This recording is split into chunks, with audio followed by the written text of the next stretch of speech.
आणि एकीकडे वर्ध्यातले शेतकरी, विदर्भातले शेतकरी बियाणं उगवत नाहीये, यामुळे चिंतेत आहेत. दुसरीकडे पाऊस नाही, त्यामुळे शेतकऱ्यांच्या समस्या वाढल्यात. तर लातूरच्या रेणापूरमध्ये आणखी एक भलतीच समस्या आता शेतकऱ्यांना सतावू लागलेली आहे. या शेतकऱ्यांसमोर एक नवं संकट उभं ठाकलंय. लातूर जिल्ह्यातल्या रेणापूर तालुक्यासह काही भागात सोयाबीनच्या पिकांवरती शंखी गोगलगायींचा प्रादुर्भाव वाढू लागलाय आणि कोवळ्या पिकांचं यामुळे मोठं नुकसान होत आहे. या गोगलगायी सोयाबीनची कोवळी पानं, अंकुर आणि रोपं फस्त करतात.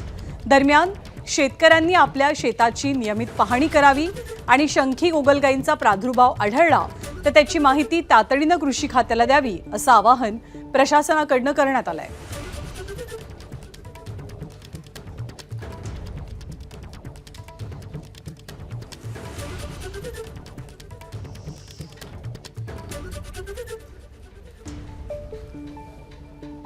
तर व्यवस्थित झालती, पण गोगलगाई पडली. दरवर्षीच पडत्या गोगलगाई आमच्या शेतात.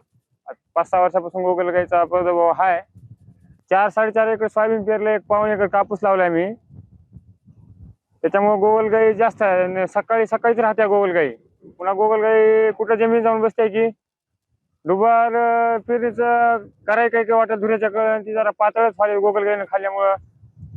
असं म्हणजे जास्त धुऱ्याच्या कळण जास्त आहे गोगलगाई. 4.5 एकर सोयाबीनचं पीक मी घेतलं होतं. सोयाबीनच्या पिकामध्ये जी मी पेरणी केली ती एकदम तुम्हाला सांगतो व्यवस्थितशीर झाली. बियाणं व्यवस्थितशीर पेरलं, उगवण शक्ती देखील व्यवस्थितशीर झाली. तर ते गोगलगाई अशी ह्या रिमझिम पावसामुळे गोगलगाई जी आली आमच्या शेतात, ती गोगलगाईनं कमी जास्त माझा 3 एकराचा म्हणजे प्लॉट रुपयातलं एक 12 पीक खाऊन टाकलं आणि 4 पीक शिल्लक आहे. तर ही पीक असं आहे की आता मोडावं का ठेवावं हे काही कळाय मार्ग नाही. ज्या जागा पाणथळ जागा आहेत, जिथे ऊसाचं क्षेत्र आहे, नदी, तलाव आणि तिथं कायम पाणथळ जागा असल्यामुळे अशा ठिकाणी गोगलगायींचा मुळातच अधिवास होता आणि त्याच्या शेजारी पेरणी झाल्यानंतर मग अशा शेतावर गोगलगायींचा प्रादुर्भाव दिसून येत आहे. आणि हे मोजक्या ठिकाणी लातूर जिल्ह्यामध्ये साधारण 5 ते 6 ठिकाणी असा प्रादुर्भाव झाल्याचं दिसून आलेला आहे.